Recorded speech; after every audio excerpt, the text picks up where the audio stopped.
नमस्कार किसान भाइयों, स्वागत है आपका कृषि दर्शन के आज के अंक में। जैसा कि हम सभी जानते हैं कि धरती को हम माँ कह के बुलाते हैं, क्योंकि जिस तरह से माँ अपने बच्चे का पालन पोषण करती है, उसी प्रकार से धरती माँ भी हम सभी का पालन पोषण करती है। यदि धरती माँ के स्वास्थ्य पर किसी प्रकार का बुरा प्रभाव पड़ता है, तो हम समस्त मानव जाति पर भी इसका बुरा प्रभाव पड़ता है। हम सभी का स्वास्थ्य जो है वो कहीं ना कहीं प्रभावित होता है। तो यदि हम किसी भी फसल को लेने से पूर्व मिट्टी का परीक्षण करवा लें और मिट्टी का परीक्षण करवाने के उपरांत जो है एक फसल लें, तो हमें एक स्वस्थ फसल प्राप्त होती है। तो जी हाँ किसान भाइयों, आज का हमारा विषय यही है, मिट्टी परीक्षण एवं सूक्ष्म तत्व प्रबंधन की उपयोगिता। और इस विषय पर चर्चा करने के लिए हमारे साथ स्टूडियो में मौजूद हैं डॉक्टर A.B. सिंह, पूर्व निदेशक भारतीय मृदा संस्थान भोपाल, और साथ ही हमारे साथ एक सफल कृषक भी मौजूद हैं, कनीराम सिंगरौली जी, बरखेड़ा नाथू, नीलबंठ भोपाल। आप दोनों का बहुत बहुत स्वागत है सर। तो चलिए प्रोग्राम को आगे बढ़ाते हैं और सर से हमारा पहला सवाल यही है कि सर हम जानना चाहेंगे कि मिट्टी परीक्षण क्या है और इसकी क्या क्या उपयोगिताएं हैं। किसान भाइयों, आप सबको पहले तो मेरा नमस्कार। किसान भाइयों, देखिए, मिट्टी परीक्षण की जब बात आती है, मिट्टी मृदा स्वास्थ्य की बात जब आती है, तो आप लोगों को ये दिमाग में हमेशा बैठाना होगा कि अगर मिट्टी हमारी स्वस्थ है तो आप स्वस्थ हैं। पहले तो ये मन में हमेशा धारणा करना है।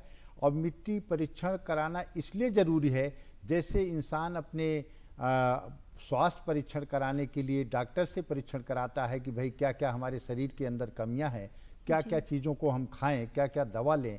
उसी तरह से मिट्टी परीक्षण का हमारा कराना खेती के लिए बहुत ही महत्वपूर्ण है, क्योंकि मिट्टी को हम लोग वैज्ञानिक लोग यही बोलते हैं कि अगर मिट्टी में कोई भी पोषक तत्व कमी होगी तो उसका सीधा जो फल सब्जी अनाज उगा रहे हैं या दाना उगा रहे हैं, वो कमी सीधे आपके उस अनाज फल सब्जी में जाएगा, और जो आप अनाज फल सब्जी खा रहे हैं उसके माध्यम से आपके शरीर में कमी आएगी। कहने का मतलब हमारा इस मिट्टी से हमारा स्वास्थ्य का सीधा संबंध है। अगर मिट्टी स्वस्थ है तो हम स्वस्थ हैं, ये आपको धारणा अपने मन में लेके चलना है। तो किसान भाइयों, ये बात ध्यान रखें कि अगर ये बात अगर इतना महत्वपूर्ण है तो हमको अपनी मिट्टी परीक्षण कराने में कभी नहीं पीछे हटना चाहिए। समय समय पर मिट्टी परीक्षण करा के ही आपको जानकारी मिल पाएगी कि आपकी मिट्टी में कौन कौन से पोषक तत्व हैं, कौन कौन से पोषक तत्व की कमी है, कौन कौन से पोषक तत्व की अधिकता है। कहीं ऐसा तो नहीं कि हम जिन पोषक तत्वों की ज़रूरत नहीं है उन पोषक तत्वों को हम अलग से डालते जा रहे हैं। तो इसीलिए आपने देखा होगा भारत सरकार से लेके प्रदेश सरकार से लेकर के मृदा स्वास्थ्य कार्ड की बात किया गया। तो इसीलिए किया गया कि हमारे किसानों को ये जानकारी दी जाए कि कैसे मृदा स्वास्थ्य कार्ड करा के या मिट्टी परीक्षण करा के हमारे किसान भाई संतुलित उर्वरक का प्रयोग करें, जिससे हमारे किसानों की लागत को भी कम किया जाए और हमारे किसानों की संतुलित उर्वरक प्रयोग करके उत्पादन के साथ साथ उच्च गुणवत्ता का उत्पादन भी लें। ये किसानों का मिट्टी परीक्षण का विशेष महत्व होता है। जी, सर ने काफ़ी अच्छी जानकारी दी कि यदि हम किसी फसल को लेने से पूर्व मृदा परीक्षण करवा लें तो हमें अच्छी गुणवत्ता की फसल प्राप्त होगी और ज़्यादा से ज़्यादा मुनाफा और ज़्यादा से ज़्यादा लाभ होगा। तो सर इसी के साथ हमारा अगला प्रश्न है कि मिट्टी के अच्छे स्वास्थ्य को ध्यान में रखते हुए हमें क्या क्या ध्यान रखना चाहिए। किसान भाइयों, आप जानते हैं, अभी आप लोगों के बीच में मैं भी जाता रहता हूँ। आप लोगों की ये देखा होगा कि अभी आप खाद की मात्रा को बढ़ा रहे हैं। क्यों? इसलिए कि आपको लगता है कि उत्पादन हमारा घट रहा है। तो उसका एक ही कारण है कि कहते हैं मिट्टी का भौतिक, रासायनिक और जैविक क्रियाएं। मिट्टी में ऐसे ढेर सारे जीवाणु होते हैं जो उस मिट्टी के स्वास्थ्य को प्रभावित करते हैं। जैसे भौतिक का मतलब आप ये समझें कि मिट्टी में भुरभुरापन है कि नहीं, मिट्टी में पानी सोखने की क्षमता हो रही है कि नहीं, मिट्टी में हमारी जो पानी धारण रोकने की क्षमता हो रही कि नहीं, कितना है।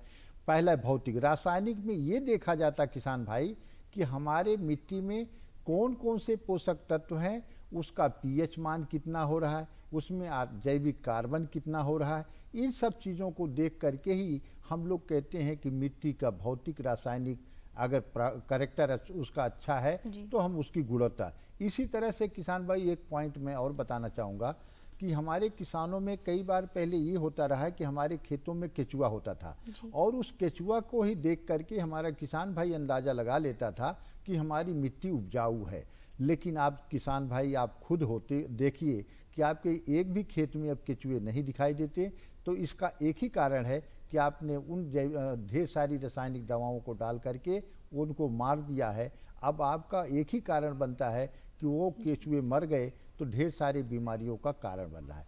तो मिट्टी स्वास्थ्य की बात जब ध्यान रखते हैं तो किसान भाई ये हमेशा ध्यान रखें कि हमारी मिट्टी की भौतिक रचना क्या है, रासायनिक क्या है, जैविक क्या है। ये मृदा स्वास्थ्य को ही वर्णित करता है। अगर इन चीज़ों को हम ध्यान में रख करके खेती करते हैं, मृदा स्वास्थ्य को ध्यान में रख के अपना मृदा स्वास्थ्य बचाने का काम करते हैं, तो निश्चित ही हम अच्छी उपज के साथ साथ अच्छे उत्पाद के साथ साथ अपने स्वास्थ्य को भी अच्छा बना सकते हैं। सर मेरा जी, ये सवाल सर ने है। काफ़ी अच्छी जानकारी दी कि यदि हम रासायनिक खेती को ना करते हुए प्राकृतिक खेती को अपनाएं तो उससे हमारे मिट्टी में जो है सूक्ष्म तत्व और केचुए की जो है मात्रा बढ़ेगी, जिससे हमें हमारी मिट्टी का जो है वो स्वास्थ्य सुधरेगा और हमें अच्छा लाभ प्राप्त होगा। तो सर इसी के साथ हमारा एक अगला सवाल यह है कि सर सूक्ष्म तत्व क्या क्या होते हैं और इनका प्रबंधन किस प्रकार से किया जाता है? देखिए किसान भाइयों, आपको पहले तो ये समझ लेना है कि कितने पोषक तत्व हमारे पौधों को ज़रूरत है। तो आपको आज की समय में 17 पोषक तत्व ऐसे हैं जो हमारे पौधों को ज़रूरत होती है। 3-4 पोषक तत्व ऐसे हैं जो हवा पानी से मिल जाते हैं, मिट्टी से मिल जाते हैं। अब जो है आप लोग केवल NPK नाइट्रोजन फास्फोरस पोटास डाल के खेती कर रहे हैं। जो हमारे महत्वपूर्ण जैसे भोजन में आपको नमक की ज़रूरत होती है, चाहे भोजन कितना बढ़िया बना हो, अगर उसमें नमक ना हो, सोडियम जिसको बोलते हैं, तो आपके भोजन का पूरा टेस्ट खराब हो जाता है। उसी तरह से किसान भाई ये ध्यान रखें कि सूक्ष्म पोषक तत्वों का वही रोल है। अगर वो सूक्ष्म पोषक तत्व हमारी मिट्टी में कमी होंगे, जिसमें आपका जिंक होता है, मैग्नीज होता है, आयरन होता है और मॉलिब्डेनम होता है, कापर होता है, बोरान होता है, ये सारे सूक्ष्म पोषक तत्व हैं। इन सूक्ष्म पोषक तत्वों में अगर कोई भी सूक्ष्म पोषक तत्व की कमी होती है, किसान भाई ये मान के चलें आपके उत्पादन के साथ साथ आपके स्वास्थ्य पर भी सीधा असर पड़ता है। इसलिए हमेशा ये ध्यान रखें कि ये सूक्ष्म पोषक तत्वों को आप कभी भी ऐसा ना सोचें कि हमको अलग से डालने की ज़रूरत नहीं है। तो ये महत्वपूर्ण सूक्ष्म पोषक तत्व हैं जिनको हमको मिट्टी में उनकी उपलब्धता को बनाए रखना, हमको क्या क्या करना चाहिए, इन सब बातों पे ध्यान रखने की ज़रूरत है। जी, सर ने बहुत अच्छी जानकारी दी और हमें किस प्रकार से सूक्ष्म तत्वों को बढ़ाना चाहिए और ये जब ही बढ़ेंगे जब हम प्राकृतिक खेती या जैविक खेती अपनाएंगे।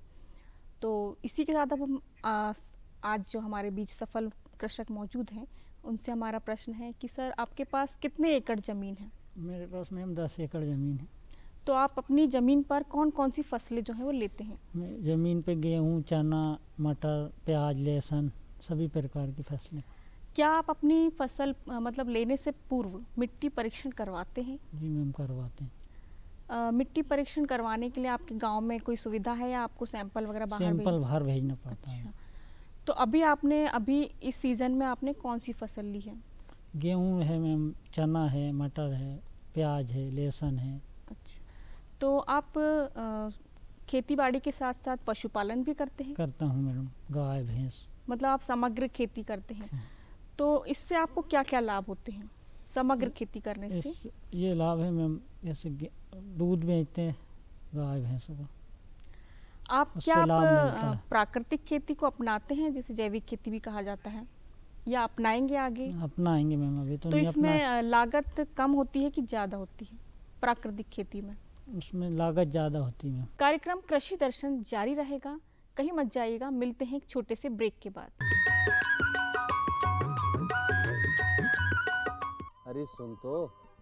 मुझे क्या सुनाना चाहते हो? जो सुनाओ मेरी सौतन को। किसको? अरे वही तुम्हारा मोबाइल फोन जिससे सुबह शाम दिन रात चिपके रहते थे और कहते थे किसान कॉल सेंटर से बातें हो रही हैं। अच्छा ये बात है। हाँ, क्यों? क्या हुआ? अब बात नहीं होती क्या? अब तो झट से बात हो जाती है। संबंधी समस्याओं का अपनी भाषा में तुरंत हल पाने के लिए पूरे भारत में किसी भी फोन से हेल्पलाइन नंबर पर संपर्क करें। किसानों का दोस्त किसान कॉल सेंटर।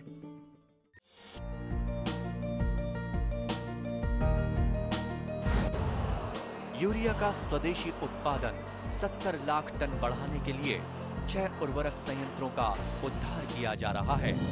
FCIL के गोरखपुर, सिंदरी, तलचर और रामागुंडम संयंत्र, HFCL की बरौनी इकाई और BVFCL की नामरू फोर्थ। सोने पर सुहागा ये है कि देश में अब बनेगा सिर्फ नीम लेपित यूरिया, क्योंकि इससे होगा किसानों का फायदा ही फायदा। अनाज का उत्पादन 10% तक बढ़ेगा। बढ़ेगी 10 से 15% नाइट्रोजन क्षमता।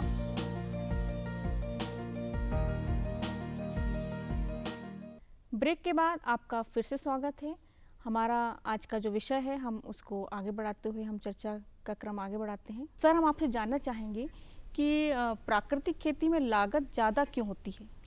देखिए किसान भाई, आपको पहले तो ये समझना है कि प्राकृतिक खेती होती क्या है, उसको कैसे कैसे करते हैं, उसमें क्या क्या ऐसी चीज़ें हैं जो डाल करके हम खेती करते हैं और जिसे प्राकृतिक खेती कहते हैं। पहली बात आप ध्यान रखें कि प्राकृतिक खेती में लागत कम होती है, ज़्यादा नहीं होती है, क्योंकि अगर आप उसके तरीके समझ जाएंगे कि प्राकृतिक खेती में हम उन प्राकृतिक संसाधनों का प्रयोग करके खेती करते हैं जो हमारे घर पे, जो हमारे फार्म पे उपलब्ध होता है, उसी को हम प्राकृतिक खेती में प्रयोग करते हैं। तो इसमें कोई ऐसी चीज़ नहीं है जो बाज़ार से जाके आपने पैसे से खरीद के लाना। पहले हम लोग इस खेती को जीरो बजट की नेचुरल प्राकृतिक खेती बोलते थे। तो इसीलिए कहा जाता है कि इसमें खर्चा कुछ नहीं लगता। अपने संसाधन जो होते हैं, गाय भैंस के गोबर का और गौमूत्र का, इन चीज़ों का ही प्रयोग करके हम बीजामृत बना लेते हैं, जीवामृत बना लेते हैं, घन जीवामृत बना लेते हैं। इन्हीं चीज़ों को हम प्रयोग करके खेती करते हैं। तो इसलिए आप खुद सोचें किसान भाई कि इसमें लागत कहाँ आ रही। आपके पास गोबर है, आपके पास गौमूत्र है, आपके पास थोड़ा बहुत उसमें गुड़ जगरी जैसे गुड़ कहते हैं उसको डाल दिया जाता है। तो इसके अलावा आपको कहीं से भी ऐसी कोई चीज़ नहीं है जो मार्केट से खरीद के लाना है। जबकि जैविक खेती में किसान भाई ये ध्यान रखें कि हम लोग बायो फर्टिलाइजर कहते हैं खरीद के लाओ, आप कंपोस्ट बनाइए, केचुआ खाद मतलब बनाइए, इस टाइप की। लेकिन प्राकृतिक खेती ऐसी है कि जो भी संसाधन आपके उपलब्ध हैं उन्हीं को प्रॉपर तरीके से उपयोग करके खेती करना है, उसी को हम प्राकृतिक खेती कहते हैं। तो आप इसमें ऐसा हमेशा ये ध्यान रखें कि प्राकृतिक खेती के तरीके सीखें, प्राकृतिक खेती में क्या क्या चीज़ों का प्रयोग किया जाए। आप और एक चीज़ बता दें, आप ध्यान रखें कि प्राकृतिक खेती में देखिए पोषण प्रबंधन के लिए बीजामृत, जीवामृत, घन जीवामृत किया जाता है और कीड़े बीमारियों को कंट्रोल करने के लिए इसमें कोई भी दवा का प्रयोग नहीं किया जाता है। जब इसके लिए क्या करते हैं मैं आपको आज जानकारी इस माध्यम से देना चाहूँगा। ऐसे पेड़ पौधों की पत्तियाँ जिनको जानवर भी नहीं खाते, अगर उन पेड़ पौधों की पत्तियों को लेकर के उनकी अर को निकाल करके आप छिड़काव करते हैं तो जो भी आपके कीड़े बीमारियां हैं वो आसानी से कंट्रोल हो जाते हैं और आपका जो लागत भी है काफ़ी हद तक कम किया जा सकता है। इसीलिए हम प्राकृतिक खेती को कम लागत की अधिक फायदेमंद की खेती कहते हैं। जैविक खेती के लिए क्या करना चाहिए? काफ़ी अच्छी जानकारी दी कि प्राकृतिक खेती में हमारी गलत धारणा है कि हमारी लागत ज़्यादा आती है। प्राकृतिक खेती, प्राकृतिक जो हमें गोबर और जो भी चीज़ें हैं उनसे हम कर रहे हैं तो हमें लागत कम ही आती है। तो सर इसके साथ आप क्या कहना चाहते थे? सर से मैं ये सवाल था, जैविक खेती कैसे करनी चाहिए सर? देखिए जैविक खेती को तो आप ये समझ लीजिए कि आप दिमाग में पहले बैठाएं, जैसे रासायनिक खेती आप करते हैं तो उसको ये ज्ञान आपको है कि हमको 1 एकड़ में 2 बोरी यूरिया डालते हो, ये ज्ञान हर किसान को है। तो अब आप किसान भाई को ये जानकारी रखना है कि हमको 2 बोरी यूरिया के समतुल्य या उसके बराबर हमको जैविक खाद डालना है। कौन कौन सी जैविक खाद है आपके पास कि केचुआ खाद है या कंपोस्ट है या मुर्गी की खाद है या बायोगैस सैलरी है या गोबर की खाद है या देसी खाद है या हरी खाद। ये जो खादें हैं इन चीज़ों को मन में बैठा के रखना है कि हमारे पास संसाधन क्या है उस संसाधन में ये देखना है कि जैसे कि उदाहरण हम बताएंगे केचुआ खाद। अगर केचुआ खाद आप बना रहे हैं तो आप ध्यान रखें कि 2 बोरी यूरिया में 46 किलो नाइट्रोजन आप डालते हैं, ठीक है। तो अब 46 किलो नाइट्रोजन डालने के लिए आपको केचुआ खाद अगर आप डाल रहे हैं तो आपको ये देखना कि केचुआ खाद में हमारा नाइट्रोजन कितना है। तो मैं आपको यहाँ बताना चाहूँगा कि केचुआ खाद में करीब 2 किलो नाइट्रोजन होता है, 2 किलो पर 100 किलोग्राम, मतलब 100 किलो में 2 किलो। अब आपको 46 किलो नाइट्रोजन डालना है तो कितना डालना चाहिए? 23 कुंटल। 23 कुंटल अगर केचुआ खाद आप डालते हैं तो उस खेत में अलग से कोई रसायन आपको डालने की ज़रूरत नहीं है। पहली बात ये ध्यान रख लें। दूसरी बात ध्यान रखें कि केचुआ खाद में जो हम नाइट्रोजन अगर डाल दिए हैं तो उसके लिए अलग से फास्फोरस, पोटास या माइक्रो न्यूट्रिएंट जिनको सूक्ष्म पोषक तत्व कहते हैं, अलग से डालने की कोई ज़रूरत नहीं है, क्योंकि इन केचुआ खाद में वो सभी सूक्ष्म पोषक तत्व उपलब्ध होते हैं जो हमारी फसलों को चाहिए। तो इसीलिए हम लोग बार बार किसानों को बता रहे हैं कि अगर हमारा किसान भाई इन प्राकृतिक तरीकों को अपना करके खेती करता है तो निश्चित ही उसकी मिट्टी का स्वास्थ्य भी अच्छा होगा, उत्पादन भी अच्छा होगा और लागत भी कम होगी। तो जो मानव स्वास्थ्य के लिए हम लोग आज बार बार चिल्ला रहे हैं, आज जो है मोटे अनाज की बात कर रहे हैं, प्राकृतिक खेती की बात कर रहे हैं, तो इन सब समस्याओं से हम लोग काफ़ी हद तक बचा जा सकता है। जी सर ने बहुत अच्छी जानकारी दी। सर इसी के साथ कनीराम जी आपसे कुछ पूछना चाह रहे थे। मेरा एक सवाल और था, जैसे गेहूं और चना में ऊपर ये सूखनेपन आता है, काला पड़ जाता है, क्या देखिए कारण? वो आपको ये देखना पड़ेगा कि हमारी मिट्टी, पहली बात आप ये करें मिट्टी परीक्षण आप कराए हैं कि नहीं, पहला बात। मिट्टी परीक्षण कराने के बाद आपको ये देखना पड़ेगा कि हमारी मिट्टी में कौन कौन से पोषक तत्व की कमी है। अगर वो कमियां आप ये कहते हैं कि हमारी मिट्टी में कोई सूक्ष्म पोषक तत्व की भरमार है, तब बीमारियों में जाएगा कि हम कौन सी बीमारी है, कौन सी बीमारी का कारण है, वो हम देख करके उसका ही कर सकते हैं। तो इसीलिए पहले तो आप ये एश्योर कर लें कि हमारा मिट्टी परीक्षण हो चुका है, आपके पास रिपोर्ट आ चुकी है, उसमें कोई सूक्ष्म पोषक तत्व की कमी नहीं है। और उसके बाद ये भी देखना होगा कि अगर वो सूक्ष्म पोषक तत्व नहीं है तो कौन कौन सी ऐसी बीमारियां लगती हैं, उसको हमको देखना पड़ेगा। तो ये आपको थोड़ा गौर करने की ज़रूरत है। पहले तो आप रिपोर्ट कार्ड अपना देखें कि अपनी मिट्टी में कौन कौन से सूक्ष्म पोषक तत्वों की कमी है, और उस कमी को हम अंदाज़ा लगा करके उन पोषक तत्वों की हम उसको डाल सकते हैं। सर सूक्ष्म पोषक तत्वों की यदि कमी हो जाए तो उसके क्या क्या लक्षण दिखाई देते हैं? देखिए उसके कमी के लक्षण मैंने आपको पहले ही बताया कि हर सूक्ष्म पोषक तत्व का अलग अलग कमी होती है। जैसे कुछ में आपने देखा जैसे आयरन की कमी है या जिंक की कमी है, तो वो जो पत्तियों में अलग अलग अपना लक्षण लगाते हैं कई किसानों को, या कई उसमें जब तक उसका हम लोग जैसे कई बार कहते हैं साहब ये कमी है, तो कुछ कमियां ऐसी होती हैं जो दो पोषक तत्वों की कमी हो, तो दोनों पोषक तत्वों को अलग करना भी बहुत मुश्किल हो जाता है जब तक उसके बारे में डिटेल आपको ये आइडिया ना हो कि आयरन की कमी, लोहे की कमी से हमारी पत्तियों में येलोइश आ रहा है, या इस पत्ती की कमी से ऊपर सूख रहा है, या इस पत्ती की कमी से हमारा वाइटनेस आ रहा है। तो वो जब तक आपको क्लियर कट उस पर एक एक जानकारी नहीं हो तब तक आपको पहचानना जरूरी, मतलब मुश्किल हो जाता है। तो उसके लिए सबसे अच्छा एक ही साधन है कि जब आप मिट्टी परीक्षण करा लेंगे तो उन कमियों को आसानी से आपको महसूस होगा कि हमारे इस पोषक तत्व की कमी है, तो वो लक्षण आपको वहाँ पे नहीं दिखाई देंगे जी। तो उसके लिए किसानों को भी चाहिए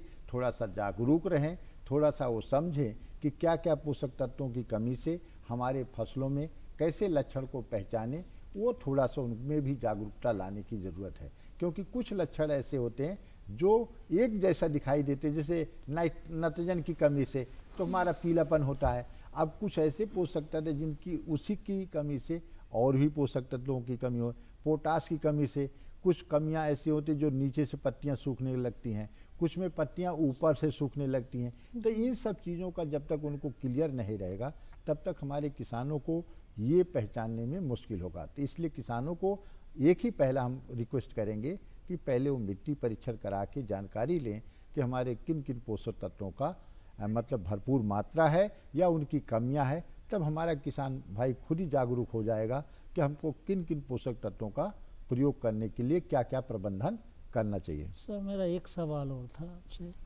जैविक और रासायनिक खेती में क्या अंतर है? देखो भाई, आप खुद ही समझें कि रासायनिक मतलब रासायन आप डाल रहे हो, जैविक मतलब जैविक खादों का। अब एक बात यहाँ हमने पहले तो जानकारी हमारे किसानों को होना चाहिए कि रासायन में हमारा किसान भाई क्या करता है, urea, DAP, SSP, muriate of potash डालता है जी। इसके, या कभी कोई किसान अच्छा है जिंक डाल दिया, कोई किसान अच्छा है तो सल्फर डाल दिया। लेकिन जैविक में ये सब कुछ नहीं, केवल जैविक खाद ही डाली जाती है। पहली बात तो यह है, उसमें कोई रसायन नहीं डाला जाता, उसको रसायन विहीन खेती कहते हैं। तो जैविक और रसायन में यही अंतर है। दूसरा, जैविक खेती में हमको कीड़े बीमारियों को मारने के लिए कोई भी दवा का प्रयोग नहीं करते। हमने पहले ही बताया, कीड़े बीमारियों को कंट्रोल करने के लिए हमको ऐसे पेड़ पौधों की पत्तियों को प्रयोग करना है जिनको जानवर नहीं खाते। अब किसान भाई देखो, गांव से हो, आप खुद ही समझो कि धतूरा है, सदाबहार है, और क्या नाम है, गाजर घास है, ढेर सारे ऐसे पौधे हैं, सीताफल है, जिनको हमारे जानवर नहीं खाते। अगर उन पेड़ पौधों की पत्तियों को, रस को निकाल करके हम किसी भी फसल पे उसको डालते हैं तो हमारे ढेर सारे कीड़े बीमारियां कंट्रोल हो जाते हैं। लेकिन रासायन में क्या है, आप मार्केट जगह सीधे जो है इंसेक्टिसाइड, पेस्टिसाइड लाते हो, आप लागत भी लगाते हो और वो कीड़े बीमारियों को कंट्रोल करते हैं। सर आपने बहुत सही बात बोली।